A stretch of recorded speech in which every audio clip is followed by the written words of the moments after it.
man, the good man, the philosopher, is a man who lives in accordance with nature. He fears only abdicating his moral responsibility. He is not afraid of pain. He is not afraid of death. He is not afraid of poverty. He is not afraid of any of the vicissitudes of the human condition. He fears only that he should let himself down and that he should be less than a complete human being. The philosopher Marcus Aurelius was one of the founding fathers of Stoicism, and he is famous for his book Meditations. The idea of being a great man is kind of nebulous, but there is perhaps no single person in history who has ever been more deserving of that title. This is not a self-help video, I promise you that, but the philosophy that Marcus pioneered and wrote about can be an antidote to so many of the problems that we encounter in modern life. I want to show you why.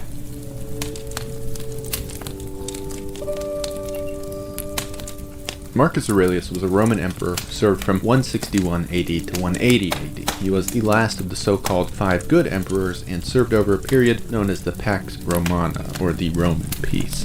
In fact, when Marcus Aurelius died, the Pax Romana ended. Aurelius, when he was emperor, was the most powerful man in the world.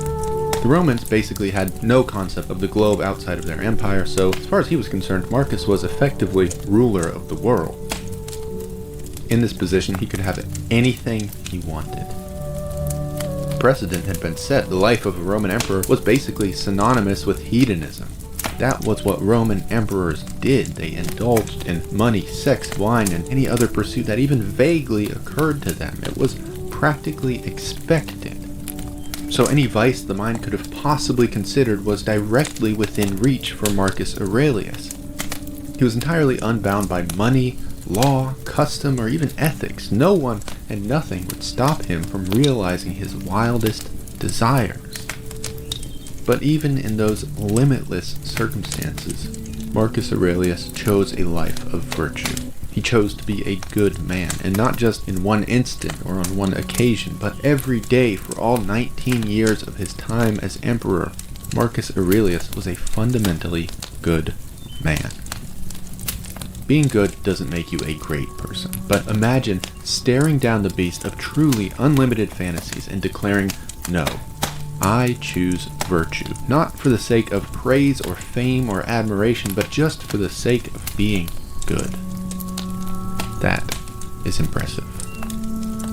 I mean, consider the circumstances, and consider if you were in those circumstances for almost 20 years.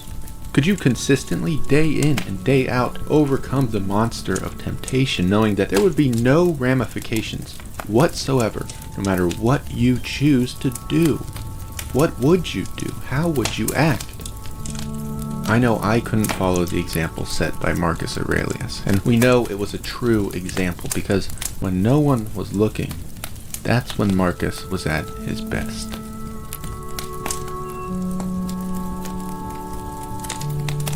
Meditations is a book written by Marcus Aurelius. Well, it's not really a book. It was Marcus Aurelius's personal journal. This book is basically Marcus navigating his way through life. It has no real structure aside from being vaguely divided into 12 parts, and it's only about 150 pages. Meditations is the title that publishers have prescribed to it. The writings had no title. They were never intended to be read, much less published, by any person at any point other than Marcus himself. They were Marcus Aurelius's deepest confessions and beliefs. With that in mind, Meditations is immensely revealing as to the character of its writer. Because again, Aurelius wasn't writing this for anyone but himself. But despite this seemingly off-the-cuff nature, Meditations is one of the most powerful and most poignant books ever put to paper. Undoubtedly, the best thing to do is read Meditations for yourself. There are copies of it in almost every single library and bookstore in the country, maybe the world. But for the purposes of this video, there are a few ideas in there that I think are really worth examining.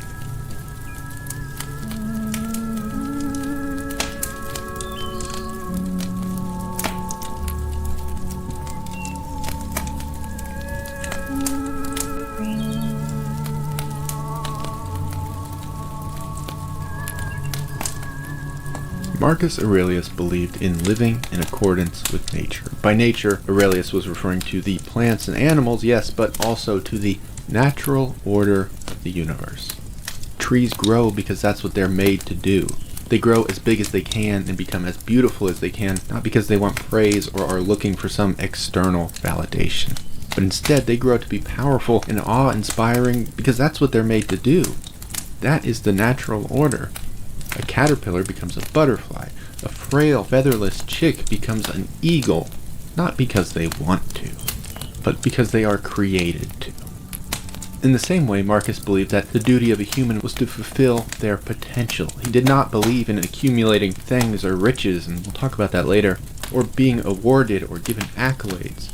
Nature had made you a human, and with that in mind, it was your duty on this earth to be the kindest, most virtuous human that you can possibly be. For Marcus, this is the pinnacle of human achievement, an unfulfilled potential. That was the darkest place you could sink to. After all, you can't control anything else. You can't control what the world throws your way, but you can control how you react. And no matter what happens, a great person weathers the storm and lives up to their fullest, most virtuous potential. That is your duty as a human.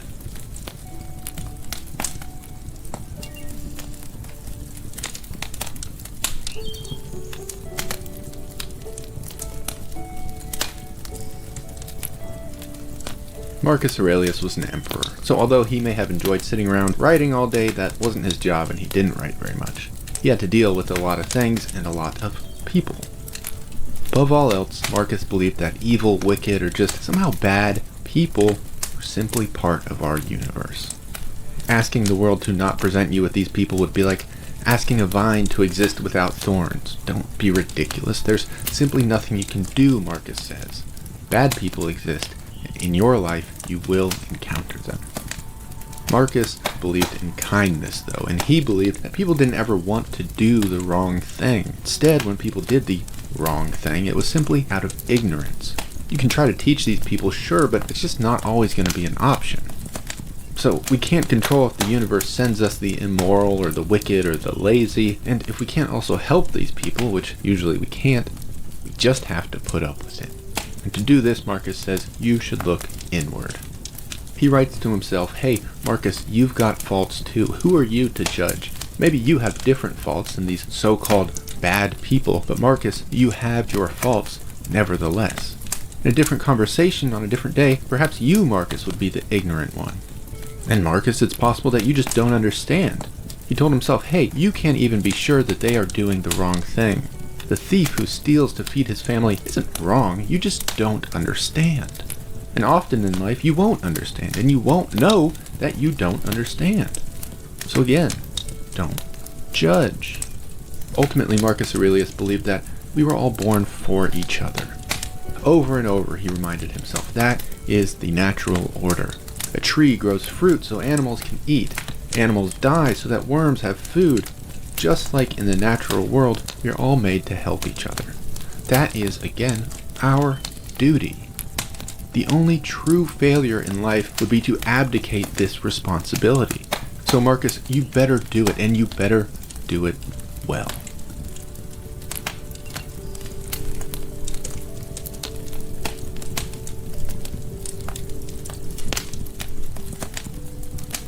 We all go through adversity, and Marcus Aurelius was no exception. But just like encountering bad people, Marcus realized that encountering adversity is simply part of the human condition.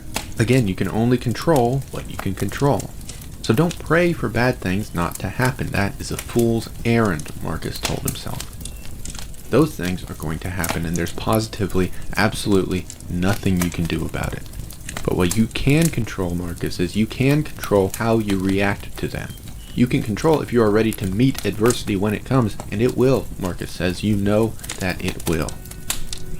When that day arrives, don't be sad because something bad happened. Don't feel bad for yourself. Don't mope. Instead, feel fortunate that you have the tools and the spirit to make it through unscathed. Marcus tells himself, bear these events as a brave man. Go through adversity, bravery, and come out on the other side. When you do realize that this supposedly bad thing was not bad at all, it was simply an opportunity to persist, to rise above, to keep going forward. Marcus Aurelius says when these events come, don't complain. Act. Endure. You can either endure something or you can't. So what happens if and when that unendurable thing comes your way? Don't disgrace yourself, Marcus, he says. All men die, but not all men die complaining.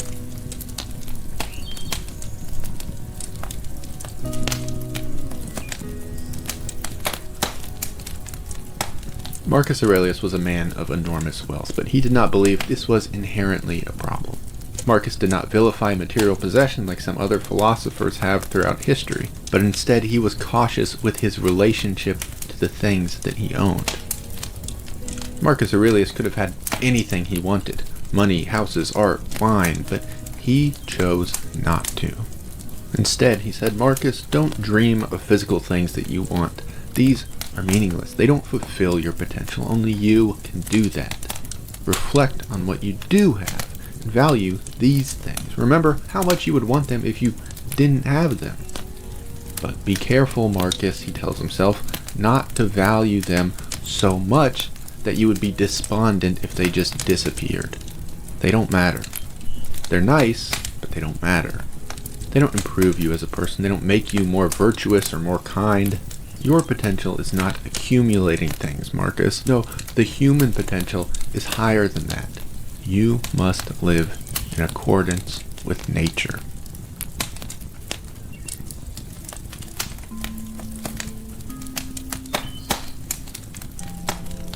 Marcus Aurelius spent a lot of his time thinking about death, so much so that it would be impossible to make this video without discussing his opinions on the subject. And his views on death were simple. It's coming whether you like it or not. He tells himself time and time again, it's outside of your control, so don't waste your time fearing death or fretting over mortality. Just like nature has assigned us to be good, to help one another, and to reach our fullest potentials, nature has assigned us to die. Death is a duty. So, while you're here, live, be kind, be good, fulfill your role in nature, and then die.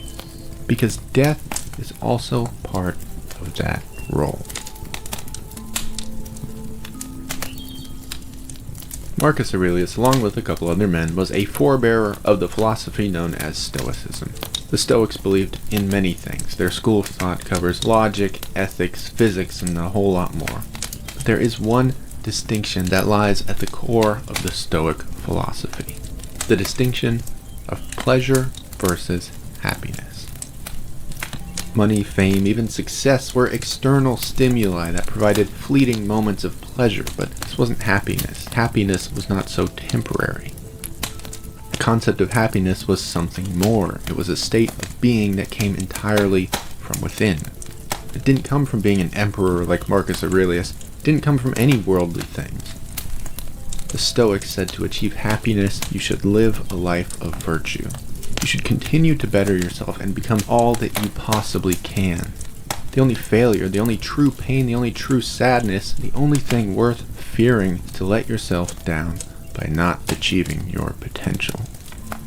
Because and only because being great is your duty. Being great is in your very nature.